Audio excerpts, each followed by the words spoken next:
हाँ जी नमस्कार, आप सबों का बहुत बहुत स्वागत है वैभव क्लासेस के इस YouTube परिवार पर। आज के इस क्लास में हम लोग जानेंगे जो हम लोगों के केचुआ होते हैं जिसको हम लोग अर्थवर्म कहते हैं। और ये मुख्य रूप से हम लोगों को जो है जो बारिश के दिनों में भी जो है मिल सकते हैं। और जहाँ पर जो है भूमि क्या होती हैं, कोमल होती हैं, कीचड़ टाइप की होती हैं, तो वहाँ पर भी जो है आपको ये केचुआ देखने को ज़रूर मिलते हैं। तो अगर हम लोग केचुए की बात करें जिसको हम लोग बोलचाल की भाषा में जोक्टी कहते हैं, है ना, जिसको अंग्रेजी भाषा में क्या कहते हैं, अर्थवर्म कहते हैं। ये जो अर्थवर्म होते हैं इसको हम लोग क्या कहते हैं बायोलॉजी की भाषा में, यानी कि जूलॉजिकल नोमेनक्लेचर्स के हिसाब से इसको हम लोग पेरिटीमा पोस्थोमा कहते हैं। तो ये जो केचुआ है इनका जो वैज्ञानिक नाम क्या है, पेरिटीमा पोस्थोमा है। और ये जो हैं केचुए ये संघ यानी फाइलम एनिलिडा के अंतर्गत आते हैं। क्यों आते हैं भाई? क्योंकि इनके शरीर जो होते हैं एनुलस होते हैं, यानी कि खंडों में बटे होते हैं। और जो एनिलिडा होता है तो उनके जितने भी सारे मेंबर्स हैं उन सभी मेंबर्स का शरीर कैसा होता है, खंडित होता है, सेगमेंटेड होता है। यानी कि एनिलिडा का मतलब ही होता है एनुलस बॉडी। तो शरीर कैसे होंगे, खंडित होंगे। अब आइए यहाँ पर देखते हैं एक एक करके कि जो हम लोगों के केचुआ होते हैं एक्चुअली में ये कहाँ रहते हैं, जहाँ पर या तो ये कीचड़ में मिलेंगे या जहाँ पर क्या होती है नम भूमि रहती है वहाँ पर भी आपको देखने को मिलेंगे। खास करके जब बरसात का समय होता है तो वहाँ पर हम लोग को काफ़ी अधिक संख्या में क्या होते हैं, केचुए दिखलाई देते हैं। तो आपने अक्सर देखा होगा कि जहाँ पर जैसे खेत वगैरह हो गए, फील्ड हो गए, बरसात के दिनों में आप कभी कभी देखिएगा कि होता क्या है कि जो ये केचुआ होते हैं वो क्या करते हैं, वह मिट्टी को खा करके आगे बढ़ते हैं और फिर जो है वह अपने पीछे जो है शरीर से क्या होते हैं कुछ भुरभुरी मिट्टी को छोड़ते हुए चलते हैं। तो ये जो है आपका क्या कहलाता है, कास्टिक कहलाता है। यानी कि कीचड़ का एक गोला होता है, छोटे छोटे रवेदार दाने होते हैं, उसको हम लोग कास्टिंग ऑफ मड कहते हैं। यानी कि आप इस तरह का जो है देखे होंगे यहाँ पर। ठीक है, तो यहाँ पर अब हम लोग बात कर लेते हैं कि जो केचुआ होते हैं वो कैसे होते हैं, द्विलिंगी जीवधारी होते हैं। मतलब ये हो गया कि जो अर्थवर्म है उसमें नर और मादा प्रजनन दोनों होते हैं। यानी कि जब बात आएगी फर्टिलाइजेशंस की तो यहाँ पर क्या होते हैं, जो केचुआ होते हैं इनमें एक साथ नर और मादा परिपक्व नहीं होते हैं, तो समस्या आ जाती हैं। तो होता क्या है, इसमें क्रॉस फर्टिलाइजेशंस होता है। तो ध्यान में रखने वाली बात है कि केचुआ जो होते हैं वो द्विलिंगी हैं, लेकिन फिर भी वो क्या करते हैं, क्रॉस फर्टिलाइजेशन करते हैं। क्यों करते हैं भाई? क्योंकि उसमें नर और मादा प्रजनन एक साथ परिपक्व नहीं होते हैं, तो इसी वजह से क्या करते हैं, वो क्रॉस फर्टिलाइजेशंस करते हैं। चलिए आगे देखते हैं हम लोग पिगमेंटेशंस। यानी कि जो केचुआ का शरीर होता है आपने देखा होगा वो ब्राउनिश कलर के या डीप ब्राउनिश कलर के मिलते हैं। तो यह उनके स्किन्स में पाए जाने वाले जो है पिगमेंट्स के कारण होता है, जिसको हम लोग पोरफायरिन कहते हैं। तो ध्यान रखना है कि जो केचुआ का रंग होता है ना, उनके जो क्या होते हैं स्किन होते हैं उनमें मौजूद पोरफायरिन के कारण केचुए का रंग होता है। उसके बाद नेक्स्ट देखें कि जो हम लोगों के केचुआ होते हैं यहाँ पर जो अलग अलग सेगमेंटेशंस होता है, क्योंकि हम लोग क्या करते हैं केचुआ को सेगमेंटेशंस के आधार पर ही जो बॉडी के अंतर्गत, यानी कि जो बॉडी के अंदर जो पाए जाते हैं उनके अंग, इसको हम लोग आइडेंटिफाई करते हैं यहाँ पर कि कौन से सेगमेंट्स में कौन सा क्या होगा, अंग होगा। तो यहाँ पर जैसा कि आप यहाँ पर देख पा रहे हैं कि ये केचुए का डायग्राम्स है, अर्थवर्म है, जहाँ पर आपके प्रथम जो है यानी कि सेगमेंट्स में आपका जो आपका पेरिस्टोमियम है, प्रोस्टोमियम जो कि माउथ लाइक स्ट्रक्चर्स है। बाकी यहाँ पर आप देख सकते हैं जो इनकी लंबाई होती है लगभग जो है यह आपके लगभग सेगमेंटेशंस के हिसाब से अगर देखा जाए तो 100 से लेकर के 120 सेगमेंट्स तक आपको देखने को मिलते हैं। तो यहाँ पर क्या है आपका जो ग्रासनी होता है, जैसा कि आप डायग्राम्स में देख सकते हैं, यहाँ पर 3 और 4वें खंड में आपका क्या पाया जाता है, फेरिंग्स पाया जाता है, ग्रासनी होता है।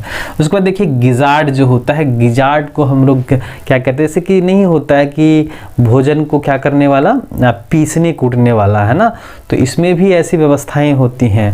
तो गिजार्ड होता है आपके 8 से 9 खंड में, जो कि आप यहाँ पर आसानी से देख सकते हो। उसके बाद है क्लाइटेलम रीजन। आपने अक्सर देखा होगा कि जो केचुए होते हैं, और अक्सर हम लोग बात करते हैं कि केचुए दोनों साइड से चलते हैं, नहीं, केचुए जो है एक ही तरफ से चलते हैं, क्योंकि मुंह की तरफ से क्या होता है, किसी भी जीवों का आगे की ओर बढ़ना होता है। तो ये जो केचुए होते हैं, यहाँ पर क्या होते हैं, बैंड होते हैं, जो आपको 14 से 16 सेगमेंट्स में मिलेंगे।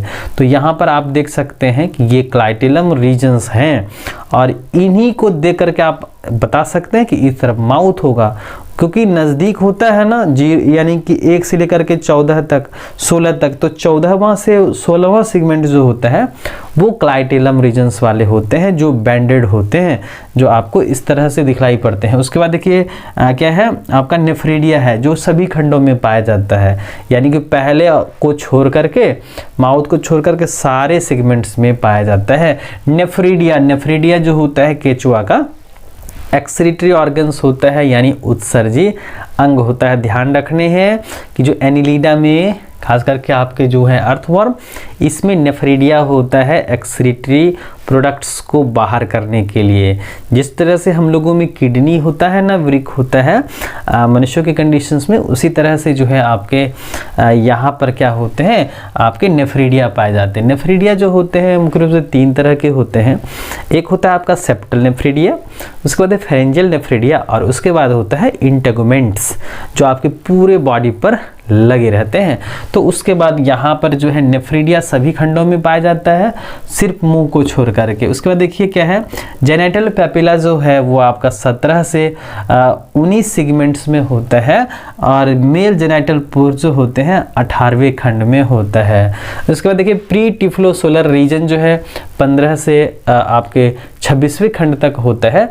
तो यहाँ पर हम लोगों ने देखा कुछ सिगमेंटेशंस के बारे में, यानी कि जो केचुए होते हैं किस सेगमेंट्स में कौन सा अंग पाया जाता है। अब हम लोग बात कर लेते हैं इकोनॉमिक इम्पोर्टेंस, कि केचुआ जो है हमारे लिए किस प्रकार से उपयोगी हैं।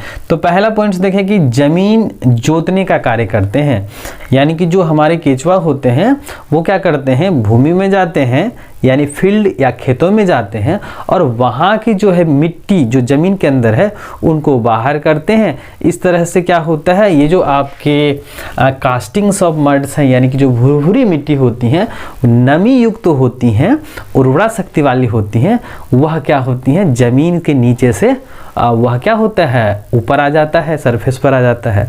तो इस तरह से हम लोग इसको किसानों का मित्र भी कहते हैं, यानी फ्रेंड्स ऑफ फार्मर कहते हैं। किसको भाई, अर्थवर्म को कहते हैं, है ना। उसके बाद देखिए दवाई के रूप में, है ना, बहुत जगह क्या किया जाता है, यहाँ पर जो है इनका उपयोग दवाई की तरह किया जाता है। अगर ऐसा भी सुना होगा आप लोगों ने कि जब बाल नहीं आते हैं तो क्या करते हैं हम लोग, इनको हम लोग क्या ऑयल में लगाते हैं, और ऑयल में उसको अच्छे से क्या करके गर्म करके फिर जो है इसका इस्तेमाल किया जाता है। तो बहुत जगह ऐसा होता है। उसके बाद देखिए कि भोजन के रूप में बहुत सारे ऐसे मांसाहारी मछली होते हैं जिनका उपयोग जो होता है हम लोग जो है केचुआ से उनकी क्या करते हैं, भोजन से हम लोग खातिरदारी करते हैं। वो लोग क्या करते हैं, वो जो मछलियाँ होती हैं उनका एक मुख्य भोजन होता है। उसके बाद देखिए चारा के रूप में, है ना, जो आपका फॉडर्स होता है, जैसे कि मछली है, मछली पकड़ने का एक साधन होता है कि मछली को हम लोग क्या करते हैं, लोभ देते हैं, प्रलोभन देते हैं, है ना। तो इसकी वजह से वे जो है हमारे जो है ये चारे के रूप में काम आ जाते हैं। उसके बाद है उर्वरक के रूप में। तो जैसे कि हम लोग क्या करते हैं, यहाँ पर उर्वरक तैयार करते हैं, है ना, गोबर वगैरह से। तो क्या होता है, ये लोग ना क्या करते हैं, उनमें जो मौजूद होते हैं, जो कैटल डंग्स होते हैं, बहुत सारे जो छोटे छोटे प्लांट्स प्रोडक्ट्स होते हैं, उनको वो क्या करते हैं, खाते हैं, और फिर जो है क्या करते हैं, उनकी उर्वरा शक्ति को बढ़ाते हैं। तो कहीं ना कहीं हमारे लिए जो है ये केचुआ भाई साहब हमारे लिए बेहद महत्वपूर्ण होते हैं अलग अलग क्षेत्रों में। जैसे ये फ्रेंड्स ऑफ फार्मर्स होते हैं, दवाई के रूप में काम आते हैं, भोजन की तरह इस्तेमाल किए जाते हैं, चारे की तरह इस्तेमाल किए जाते हैं, उर्वरक में भी जो है ये हमारे लिए सहायक होते हैं। तो कुल मिलाकर के जो हमारे केचुए होते हैं ये हमारे लिए काफ़ी महत्वपूर्ण है और हम लोगों को चाहिए भी कि जो है इनकी रक्षा करनी चाहिए। क्योंकि देखिए यहाँ पर क्या है कि दुनिया में जितने सारे जीव हैं कहीं ना कहीं जो है वो हमारे पारिस्थितिक तंत्र का, हमारे आहार जाल का, आहार श्रृंखला का कहीं एक स्तर है ना। सभी जीव हमारे लिए बेहद महत्वपूर्ण है। तो कहीं ना कहीं ये हमारे पारिस्थितिक तंत्र में मौजूद ऊर्जा को ट्रांसमिट करते हैं, एक दूसरे लेवल से लिंक्ड करते हैं। तो कहीं ना कहीं हमारे लिए ये भी महत्वपूर्ण है कि नहीं। तो सभी जीवों का हमारे प्रकृति में रहना जरूरी है, क्योंकि अगर हमारे पृथ्वी से इन भाई साहब को हटा दिया जाए तो फिर क्या होगा भाई, हमारा जो इकोसिस्टम है वो क्या हो जाएगा, इम्बैलेंस हो जाएगा। तो इस स्थिति में हम लोगों को जो है सभी जीवों की रक्षा करनी चाहिए, साथ ही साथ चाहे वो छोटे जीव हों चाहे वो बड़े जीव हों। तो इस तरह से हमारे पर्यावरण में क्या रहता है, संतुलन बना रहता है। तो हम लोगों को चाहिए कि उन सारे जीवों जंतुओं की रक्षा करें जिसका हम लोग उपयोग ना करते हों। अब ऐसा नहीं है कि उन्हीं जीवों को हम लोग बचाएंगे जो हमारे लिए महत्वपूर्ण होगा, ऐसे भी जीवों को या पौधों को हम लोगों को बचाना होगा, उनकी रक्षा करनी होगी जो ना सिर्फ हमारे ज़रूरतों को पूरा करे बल्कि वो जो है हम लोगों को प्राणवायु ऑक्सीजन देती हैं। तो कम से कम हम लोगों को पेड़ पौधे, खास करके बहुत सारे छोटे छोटे जीव जंतु हैं, उनकी भी हम लोगों को रक्षा करनी चाहिए जो हमारे लिए उतने महत्वपूर्ण नहीं होते हैं। जैसे अगर हम लोग जीव की बात करें तो गाय है, भैंस है, इससे हम लोग क्या लेते हैं, दूध लेते हैं, मुर्गियां हैं अंडे लेते हैं, है ना, मांस लेते हैं।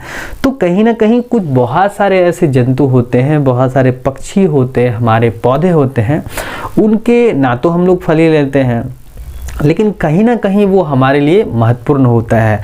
ऐसा नहीं है भाई कि फल ही खाएंगे, मेडिसिन ही हो, कम से कम वो पौधे हम लोग के लिए प्राणवायु ऑक्सीजन तो देंगे ना।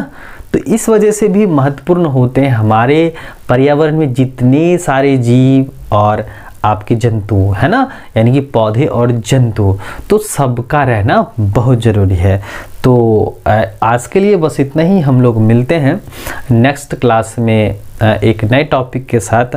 और जो बच्चे इस चैनल पर नए हैं, चैनल को सब्सक्राइब कर लीजिएगा, अपने साथी के साथ ज़रूर शेयर कीजिएगा ताकि आने वाले वीडियोस की नोटिफिकेशंस सबसे पहले आपको मिल सके। तो चलिए मेरे प्यारे बच्चे, आज के लिए बस इतना ही। हम लोग मिलते हैं नेक्स्ट वीडियो में एक नए टॉपिक के साथ।